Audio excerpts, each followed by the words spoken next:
പാമ്പിന്റെ വായിൽ അകപ്പെടുന്ന തവളയെ പോലെയാണ് സംഘപരിവാറിന്റെ വായിൽ അകപ്പെട്ടാലുണ്ടാകുന്ന അവസ്ഥ. ഇപ്പോൾ മാതൃഭൂമി പത്രം അത് തിരിച്ചറിഞ്ഞിരിക്കുന്നു. മാതൃഭൂമി പത്രം സംഘപരിവാറിനെ സുഖിപ്പിക്കേണ്ട ഗതികേടിൽ എത്തിയിരിക്കുന്നു. ഏറ്റവും ഒടുവിലത്തെ സംഭവം ഇതാണ്. പാർലമെന്റിൽ രാഹുൽ ഗാന്ധി നടത്തിയ പ്രസംഗത്തെ പ്രശംസിച്ചുകൊണ്ട് മാതൃഭൂമിയിൽ വാർത്ത വന്നു. ഇതാണ് സംഘപരിവാർ വൃത്തങ്ങളെ പ്രകോപിപ്പിച്ചത്. ഇതോടെ സംഘപരിവാർ മാതൃഭൂമിയെ ബഹിഷ്കരിച്ചു. മാതൃഭൂമിയെ സംഘപരിവാർ ബഹിഷ്കരിക്കുമ്പോൾ സ്വാഭാവികമായും NSSും മാതൃഭൂമിയെ നിലനിർത്തുന്ന NSSും പത്രം ബഹിഷ്കരിച്ചിരിക്കുന്നു. സംഘപരിവാറും NSSും തമ്മിലുള്ള ബന്ധം വ്യക്തമാക്കുന്ന ബഹിഷ്കരണം. മുമ്പും സംഘപരിവാർ പറയുന്നത് കേട്ട് ഏറാൻ മൂളേണ്ട അവസ്ഥ മാതൃഭൂമിക്ക് വന്നിട്ടുണ്ട്.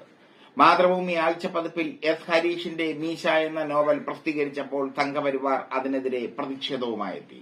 ഈ പ്രതിഷേധത്തെ വകവയ്ക്കാതെ മുന്നോട്ടു പോകാൻ പത്രധർമ്മത്തെക്കുറിച്ച് ഘോരം പ്രസംഗിക്കുന്ന മാതൃഭൂമിക്ക് കഴിഞ്ഞില്ല. ആ നോവൽ അവർ നിർത്തിവെച്ചു. മാത്രമല്ല, മാതൃഭൂമി വാരികയുടെ എഡിറ്റർ കമൽറാം സജീവിനെ പുറത്താക്കുകയും ചെയ്തു. കമൽറാം സജീവ് ഇപ്പോൾ ഒരു ഓൺലൈൻ ചാനലുമായി മുന്നോട്ടു പോകുന്നു.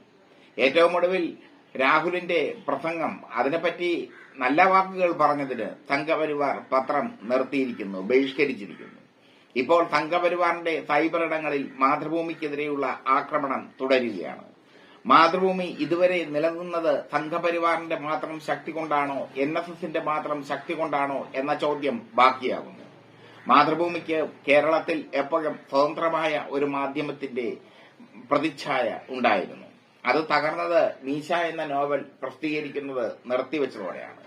മീശ എന്ന നോവൽ പ്രസിദ്ധീകരിക്കുന്നത് നിർത്തിവെക്കുക മാത്രമല്ല, അന്ന് മാതൃഭൂമി ആഴ്ചപ്പതിപ്പിന്റെ എഡിറ്ററായിരുന്നു. അത് പ്രസിദ്ധീകരിച്ച കമൽറാം സജീവിനെ ചവിട്ടി പുറത്താക്കുകയും ചെയ്തു.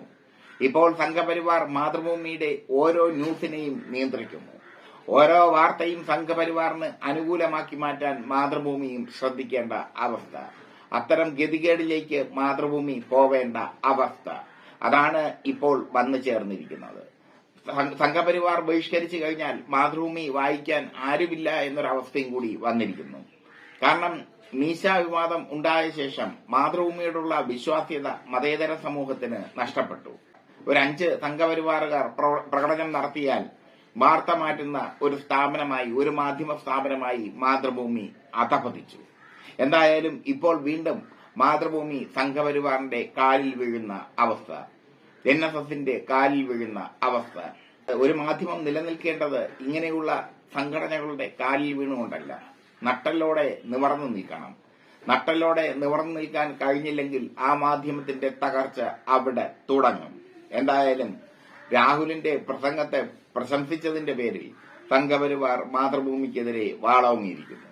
സംഘപരിവാർ സൈബർ ഇടങ്ങൾ പറയുന്നു, ഞങ്ങൾ തരുന്ന പൈസയാണ് നിങ്ങളുടെ അന്നമെന്ന്.